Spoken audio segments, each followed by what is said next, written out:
Vous savez, c'est déjà 10 millions de kilomètres carrés, c'est considérable. C'est un véritable océan de sable avec des flux comme les flux maritimes, des trafics nombreux. Le Sahel a toujours été une région qui était compliquée et qui était une région de désordre parce que c'est une région immense, en grande partie désertique, qui dépend de l'autorité de plusieurs pays.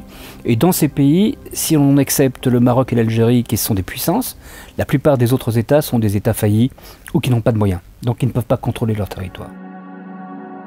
Cette situation, caractérisée par un vide politique et d'autorité, a permis aisément à des groupes terroristes armés de sévir dans ces territoires dont l'immensité est tout simplement phénoménale et de s'adonner dans le même temps à toutes sortes de trafics.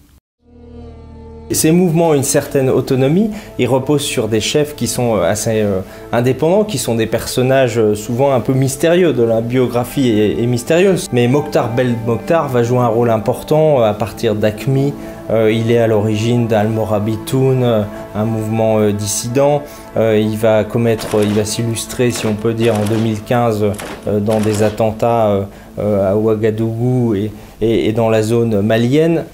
Donc ces mouvements existent, ce sont des mouvements qui ont une certaine autonomie, mais ils sont connectés à tous les autres mouvements. Se sont installés au Sahel depuis des dizaines d'années des bandes de trafiquants, des bandes qui pratiquent des redzous, ou des groupes extrémistes ou terroristes. Dans cet espace sahélo-saharien, il y a des acteurs non étatiques et des acteurs criminels. Il y a donc une présence de groupes rebelles et séparatistes. Il y a aussi donc une grande présence de groupes actifs dans tout ce qui est réseau d'immigration illégale et de trafic de drogue, voire même dans des trafics d'armes. The new elements, you can say that it's perhaps not altogether new as such, but it's new in its significance, is the extent to which terrorism in the area has made an increasing and widening impact.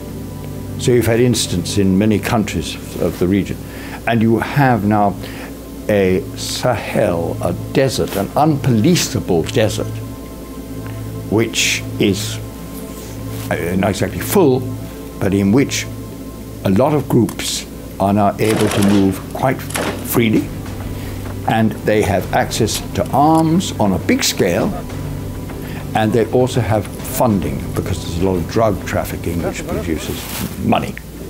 So they're a real danger. L'échec de l'expérience démocratique en Algérie à la fin des années 80 a conduit à l'embrasement du pays et à une guerre civile fratricide et à l'émergence d'un terrorisme interne.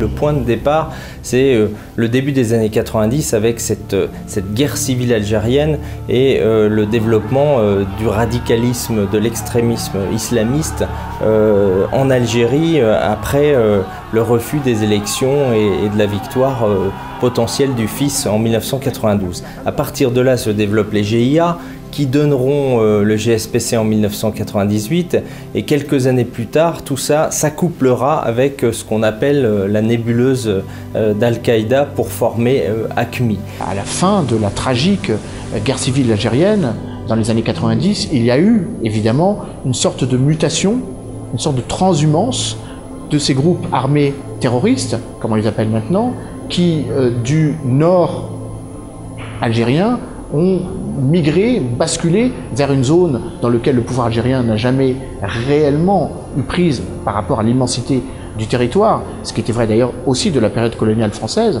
par rapport à l'immensité du territoire et d'être fluidité, évidemment, que l'on peut comparer à une fluidité maritime. Bref, on peut avoir la même vision de la porosité des frontières, de la perméabilité des frontières, et donc le fait que ces organisations terroristes, j'ai coutume d'élargir le trait en disant qu'elles sont à la fois terroristes mais narco-terroristes, car elles s'alimentent, elles bénéficient des trafics en tout genre. Ces gens ont installé leur katiba au Niger, au Mali, dans le Sahel.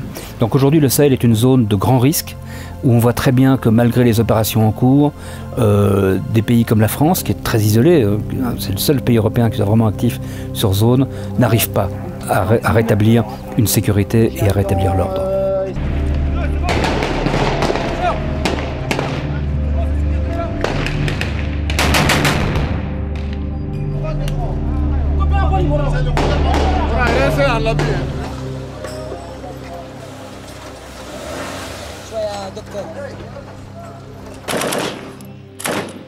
Kadhafi avait beaucoup joué, lui, sur les mouvements Touareg. Il avait essayé de soulever un certain nombre de séparatismes.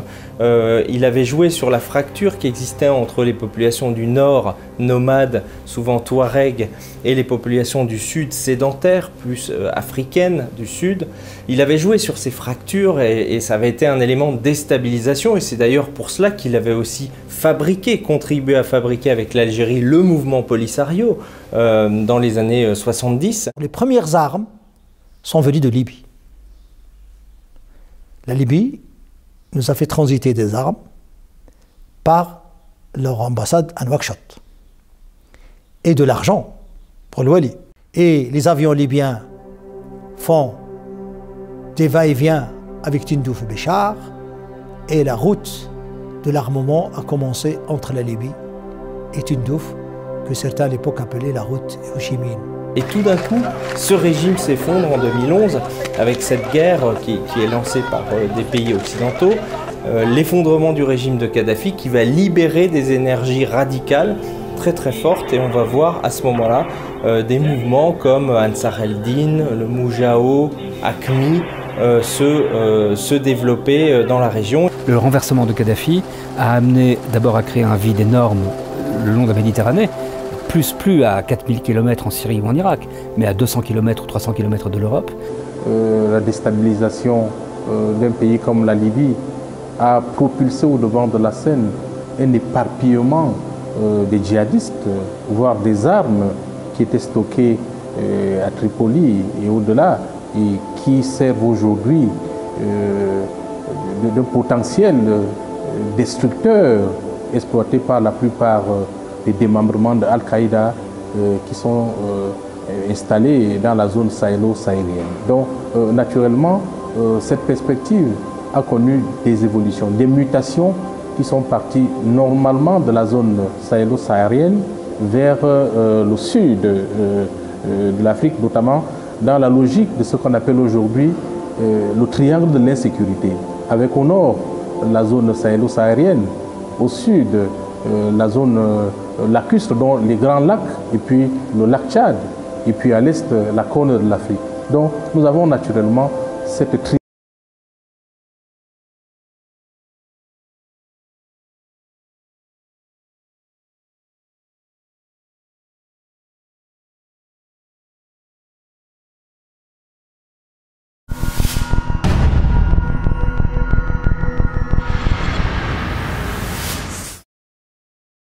Outre les trafics d'armes, de drogue et d'autres marchandises illicites, les groupes terroristes se livrent aux prises d'otages d'étrangers, un business particulièrement juteux. D'importantes rançons sont réclamées tant aux États dont les otages sont les ressortissants qu'aux compagnies employant les personnes séquestrées. Il y a eu au début une grande activité qu'on a appelée donc l'industrie du kidnapping, et cette industrie était nécessaire pour les groupes terroristes grâce aux rançons, donc ils pouvaient avoir les financements de leur activité criminelle. Beaucoup d'Occidentaux étaient kidnappés par des groupes rebelles ou par des groupes criminels ou par des groupes séparatistes et vendus à AQMI dans la région. Le témoignage poignant de Sandra Maria Mariani, ressortissante italienne, amoureuse du désert, nous éclaire sur son calvaire et l'identité de certains des ravisseurs, agissant pour le compte d'AQMI, Al-Qaïda au Maghreb islamique. Appunto nel 2011, come gli altri anni, ero partita dall'Italia per rimanere un mese circa in Algeria e fare il tour che di solito con l'itinerario è tutto stabilito durante la richiesta del visto.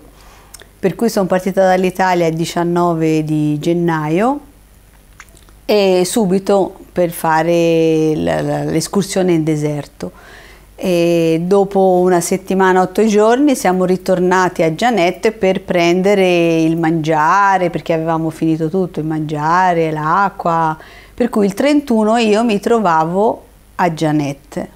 Abbiamo dormito all'albergo lì dell'agenzia, di proprietà dell'agenzia, e il giorno dopo, l'1, siamo ripartiti e direzione appunto Tadrart, se non che io non mi sentivo tanto bene.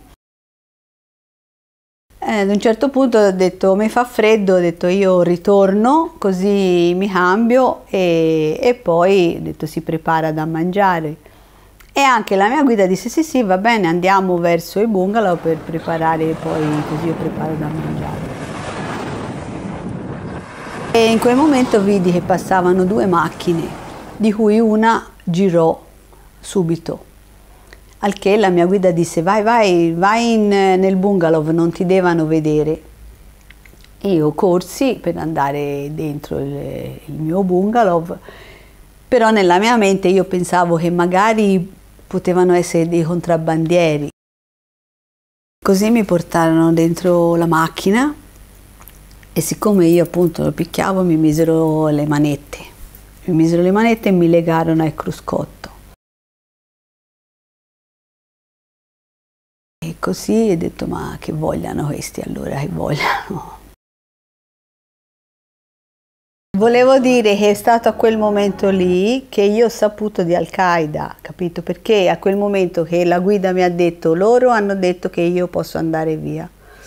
E io gli ho detto, mi sembra giusto perché mi sembra di aver capito che loro vogliono me. E lui mi disse, noi siamo Al-Qaeda. A quel momento lì mi disse, noi siamo Al-Qaeda. E dissi, Al-Qaeda, ha detto, ma allora voi siete quelli che hanno preso anche i francesi? E lui mi disse, può darsi. E niente, che io mi girai, la guida andò via, e Abu Walid dietro a me. Dietro a me io mi girai verso di lui e gli dissi in inglese, you are very bad. Tu sei molto cattivo. E lui mi guardò un po' male, perché era una cosa che non si aspettava forse che io gli dicessi tu sei molto cattivo. È così che ho saputo che erano Al-Qaeda. Lui è un Sahrawi e ha vissuto anche nei campi dei profughi e la sua famiglia era tuttora, a quel momento lì era ancora nei campi profughi, però lui era venuto via, aveva lasciato la famiglia che aveva 17 anni, mi disse. Sì, una volta mi disse anche che lui conosceva delle parole italiane come bistecca, come anche la Coca-Cola, perché mi disse che la sua sorellina più piccola era stata ospitata proprio a Firenze da un'associazione che accoglievano i bambini sahrawi E questa sorellina poi le aveva raccontato, a sua volta aveva imparato delle parole proprio fiorentine, e che io rimasi un po' così meravigliata, ho detto, ma senti, ho detto, per l'appunto proprio a Firenze.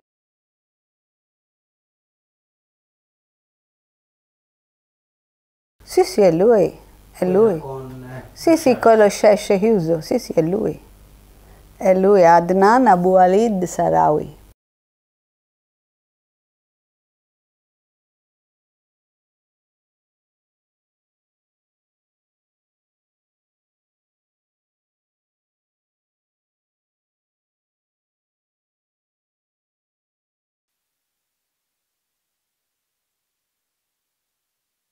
Éprise par les mystères du désert, Sandra Maria Mariani a été soumise durant sa longue captivité à des rituels qu'elle n'aurait jamais imaginés, comme l'apprentissage de sourates du Coran ou l'accomplissement de prières islamiques. Elle a d'ailleurs conservé des manuscrits qu'elle avait rédigés à partir de produits rudimentaires comme le charbon. Je m'appelle Maria Sandra, je suis l'Italien qui a été enlevé le mercredi 2 février 2011, près de Jeannette, en Algérie. Je suis toujours détenu par Al-Qaïda Maghreb islamique, bataillon Tarek ibn Ziyad dirigé par Abdul Hamid Abu Zaid. Poi siamo arrivati qua, eravamo tanti giornalisti, tanti colleghi, una situazione assolutamente difficile perché giustamente la famiglia doveva stare in silenzio, la situazione era molto delicata e nelle prime settimane, nei primi mesi la famiglia restò in silenzio nonostante l'assedio dei giornalisti, talché ci fu anche bisogno di una certa quasi protezione del sito, della casa da parte delle forze dell'ordine, mi ricordo. E dire Fatiha ila Allah Muhammad Rasulullah. Dovevo scrivere il Corano, dovevo scrivere le sure perché ho imparato qualcosa a memoria, era il mio passatempo, diciamo così, perché nel frattempo anch'io mi informavo, cioè cercavo di trovarmi un'occupazione, capito? Perché la mia testa era molto carica di tanti pensieri, di tante cose e il tempo non mi passava mai. Mi dettava in arabo e io lo scrivevo in italiano, nel senso come si pronunciava e io lo scrivevo in italiano. Assalamu alaikum, alyaka annabiyu, varametullahi, assalamu alina, wala ibadi illah, lai, salihim, ashadu an la ilaha illallah, ashadu anna Muhammad, al-dubu wa surullah. In ultimo dire assalamu alaikum a destra e assalamu alaikum a sinistra. Une large campagne pour la libération de ces otages avait été lancée au départ de l'Italie et relayée dans de nombreux pays européens. Le 18 avril 2012, Sandra Maria est enfin libre. C'est le soulagement et l'explosion de joie pour sa famille, ses nombreux amis et au sein des collectifs de soutien qui ont vécu 18 mois de souffrance durant sa captivité.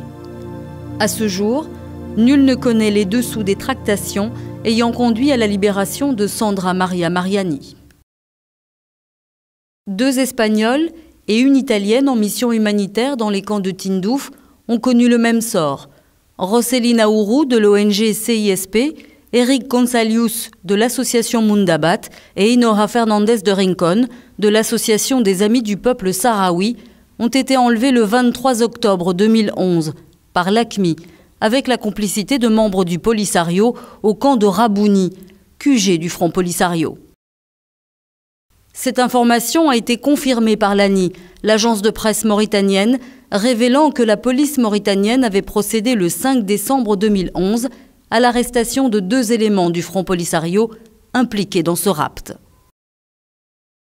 Les otages seront libérés le 18 juillet 2012 dans le nord du Mali, après le probable versement d'une rançon. Les réfugiés sahraouis sont répartis entre plusieurs camps dans la région de Tindouf en Algérie, les camps de Layoun, Aoussert, Boujdour, Dakhla et Smara. Ces populations ont dû fuir le Sahara occidental revendiqué par le Maroc. Ces territoires occupés, jadis par l'Espagne, ont été récupérés par le Maroc à la suite des accords de Madrid. Ils sont toujours contestés par le Front Polisario, qui est entré en guerre contre le Maroc.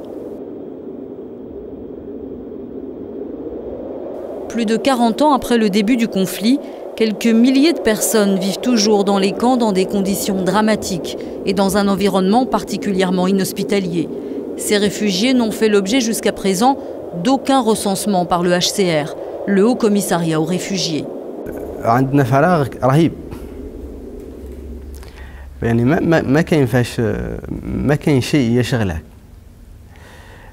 حتى ممكن تكون عندك وظيفة إدارية والله عمل إداري تمشي إلى عنده وترجع ولكن هذا لا توجد مثلا لا يوجد شيء لا توجد مكتبات لا يوجد أماكن تنزه لا يوجد كاين غير الخيمة أو الفراغ لا يوجد مرفق بين الخيمة والفراغ. And you have to accept the fact that you've got people now living in these camps, and they've been there for a very long time, and there must be a lot of frustration, terrible frustration. And when you're very frustrated, you look for solutions. They may not be the solutions that everybody likes the sound of, but they may be solutions which you feel are the only possible. So we've seen the sort of thing that happens in the Middle East. It hasn't happened yet, but yes, it could happen.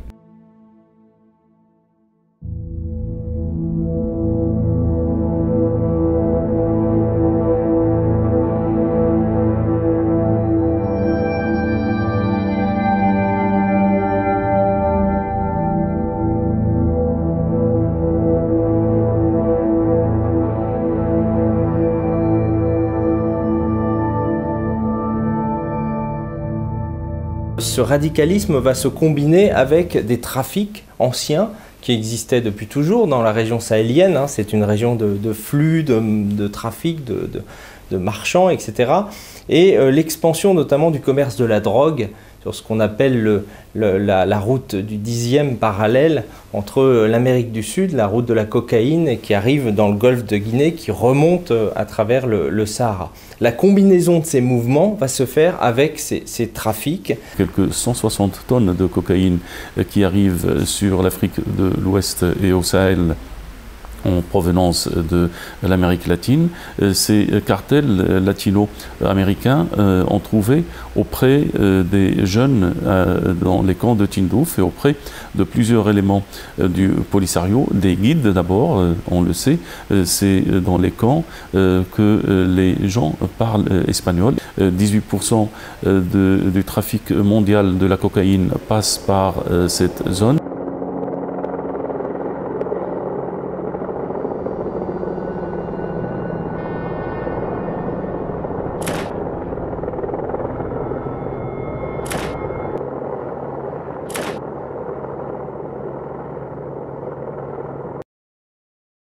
Les jeunes des camps de Tindouf, n'ayant aucune perspective d'avenir, finissent par se livrer à des pratiques illégales.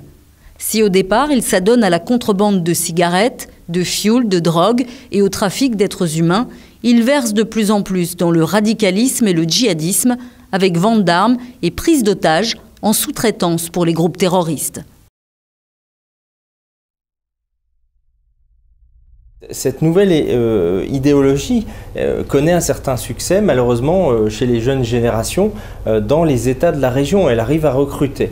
Et elle arrive aussi à recruter, il faut bien le dire, du côté sahraoui, du côté du Polisario, dans les camps de Tindouf, parce que déjà depuis le début des années 2000, un certain nombre de jeunes sont de plus en plus séduits par cette nouvelle idéologie.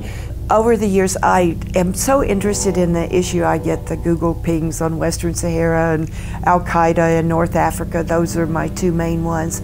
And now I am seeing that there are people finding Polisario members and people from the camps who are involved with terrorism. Also, they're really involved with the smuggling. I did meet with one young man, and he said, where else can I make $300 in a week other than going down to, I think, Niger or Mali and transporting people up to Tripoli or Benghazi. I can't do that anyplace else because he lacked educational opportunities, so transporting people was the only way he knew to make money. Les jeunes du Polisario qui sont nés dans les camps, à Tindouf ou ailleurs, voient très bien qu'il n'y a pas d'avenir. Ils vivent dans une situation qui est misérable, dirigée par de vieux gauchistes qui parlent un langage qu'eux-mêmes ne comprennent plus. Dès les années 90 et début des années 2000, beaucoup de ces jeunes se sont tournés vers les trafics. Trafic de voitures, trafic de cigarettes, d'alcool, d'armes, tous les trafics qu'on trouve dans le Sahel. Et puis petit à petit, les organisations terroristes ont commencé à mordre sur cette jeunesse. On a trouvé quelques jeunes du Polisario dans les katibas qui ont rejoint Al-Qaïda, les katibas issus du GIA algérien. Aujourd'hui, on en trouve beaucoup dans l'entourage de Daesh, parce que ça leur offre la possibilité de quitter les camps de Tindouf, la possibilité d'échapper à l'emprise de la direction du Polisario, qui a fait faillite, politiquement en tout cas, et la possibilité d'essayer de trouver un avenir, même si c'est dans le crime et le terrorisme. The people in the camps are seeing this as a way to make money, to do the smuggling, and one lady I met who was just fresh out of the camps and just so torn, and she said, "You can't go 4 tents until you find an AK-47. I was shocked. And also she was the group of ladies with whom I was speaking were talking about the drugs in the camps and the guns and the arms, and it was really, I'm just thinking, what are we doing by letting this continue? Because it only can go further down. It's not going to get better unless it's resolved and the people are returned to their homeland. En esos campamentos terribles, porque están en el desierto, en una zona inhóspita verdaderamente, son capaces de provocar la llamada de atención al mundo para que se dirijan, ni más ni menos que a estos campamentos, ayuda humanitaria internacional que durante muchos años llegó en cantidades verdaderamente importantes y que no siempre fueron tratadas con honestidad, con dignidad, con decencia por parte del Frente Polisario, puesto que, como se ha podido descubrir en diferentes informes de la Cruz Roja Internacional, de la propia Unión Europea, se han producido verdaderos fraudes en relación con las ayudas humanitarias que se han dirigido por parte de países, especialmente europeos, a Tindouf, para ayudar especialmente a la población más vulnerable. Las cúpulas dirigentes y escalones intermedios del Frente Polisario la han dedicado en parte al contrabando. France Liberté a été la première ONG à attirer l'attention des donateurs internationaux sur des détournements importants de fonds et d'aide humanitaire destinés aux réfugiés des camps de Tindouf.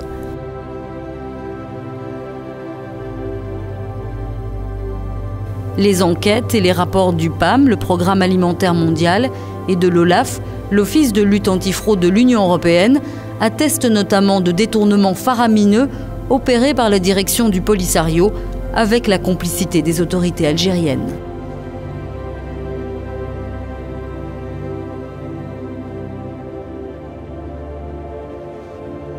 I got involved with the Polisario in 1999. I went with a group of 13 people to the camps, and it was in December of '99, my first trip. And at that time, I agreed, out of the 13 people I went with, to do a container, one container of humanitarian aid. To realize that the containers were not there, I realized I couldn't get supporters back in the United States to send goods that I couldn't prove were arriving.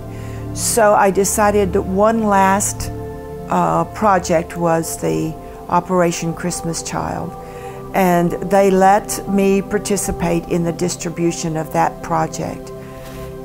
But I realized when that project was over, because we did 7 containers of the children's gifts, I knew at that time I couldn't do any more, so I just quit. I thought, I didn't announce it to anyone. I didn't say, I didn't announce it to the Polisario and say, I'm not coming back. I just thought, I will fade away.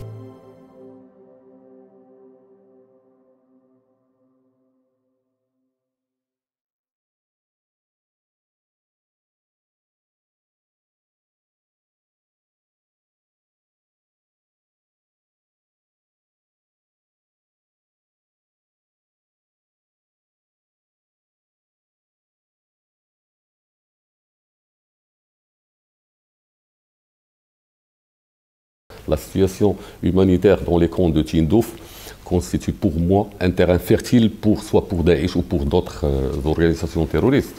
Parmi les cellules que nous avons démantelées depuis 2008, il y a eu l'implication des séparatistes dans des cellules terroristes qui ont prêté allégeance à l'époque à Al-Qaïda, puis dernièrement à Daesh.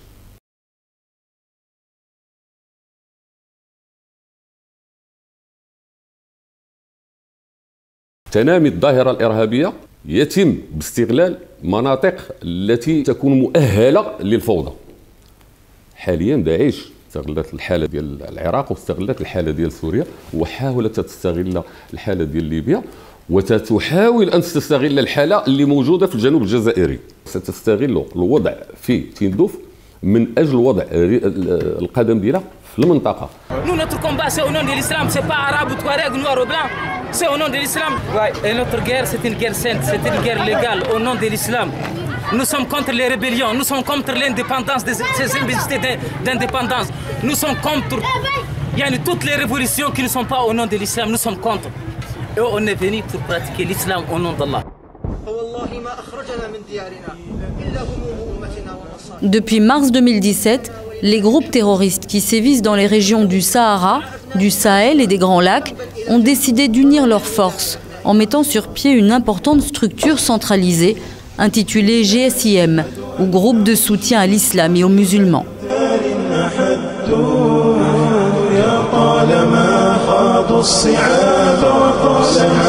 Cette coordination laisse présager la probable arrivée de la centrale terroriste Daesh dans cette région. وما كانت طليعة النصر وشباب الجهاد قوة تقاتل اللهم إنا نسألك الشهادة في سبيلك مقبلين غير مدبرين. Nous sommes dans une nouvelle configuration puisque l'ensemble des organisations terroristes qui sévissent dans la bande sahélo-saharienne depuis maintenant près de 4 ans ont décidé de fusionner. Le mouvement Ansar al-Din, le mouvement du Moujao, le mouvement Al-Mourabitoun qui était la déclinaison d'Al-Qaïda au Maghreb islamique, maintenant a intégré une nouvelle organisation qui s'appelle le GSIM, Groupe de soutien à l'islam et aux musulmans, qui est donc dirigé par Iyad Ad-Ghali, qui est le chef incontesté d'Ansar al-Din, mais il y a d'autres représentants importants, notamment Amadou Koufa, qui est le chef d'une katiba qui s'appelle le Front de libération du Massina, qui sévit dans la zone centrale du Mali et par extension également au Burkina Faso et dans la bande dans l'ouest, le sud-ouest du Niger. Et donc cette organisation, cette nouvelle organisation est symptomatique de ce qui est en train de se produire dans la région. Si aujourd'hui on laisse le champ libre, et bien croyez-moi, vous allez vous retrouver avec peut-être 10 fois plus de migrants qu'aujourd'hui. Vous allez vous retrouver avec énormément de gens, entre parenthèses, j'appelais indésirables. Vous ne vous occupez pas de votre peuple, quelqu'un d'autre s'en occupe. Vous savez, la gouvernance est un espace compétitif. Il n'y a pas que vous. Lorsque qu'il y a un recul de l'État, bien sûr, c'est vite est occupé, bien sûr, par d'autres personnes. En somme, c'est un continent où quand même vous avez 60% de la population qui vivent avec des revenus de moins de $2 par jour. Ça, c'est l'extrême pauvreté, la pauvreté absolue, inhumée. Deuxièmement, beaucoup de zones aujourd'hui en Afrique sont des zones non gouvernées, où la présence de l'État est minimale, où même, par exemple, l'État n'existe pas. Et tout ce que vous laissez, c'est quelqu'un d'autre qui le récupère. Et c'est comme ça que ces forces négatives ont trouvé, disons, un terrain libre, un terreau aussi beaucoup plus propice pour leur permettre donc de s'incruster, de s'enraciner et de recruter des gens. Aujourd'hui, maintenant, si vous voulez résoudre le problème, il faut le prendre à sa racine. Et sa racine, c'est d'abord améliorer tout ce qui est question de leadership et gouvernance, améliorer tout ce qui est question sur production de richesse, distribution de richesse, et aussi, surtout, le côté sécuritaire. L'armée classique aujourd'hui n'est plus apte à faire face à des guerres asymétriques. Il faut aussi réformer l'armée. Il faut absolument lui donner une mentalité autre que celle qu'elle a toujours eue, faire en sorte qu'elle soit préparée. Je crois que c'est en mettant tous ces trois aspects ensemble qu'on pourra peut-être relever le défi. Mais ça prendra du temps. Ce n'est pas impossible, ça prendra du temps, ça prendra de l'engagement et ça demandera énormément, disons, de coopération entre les États.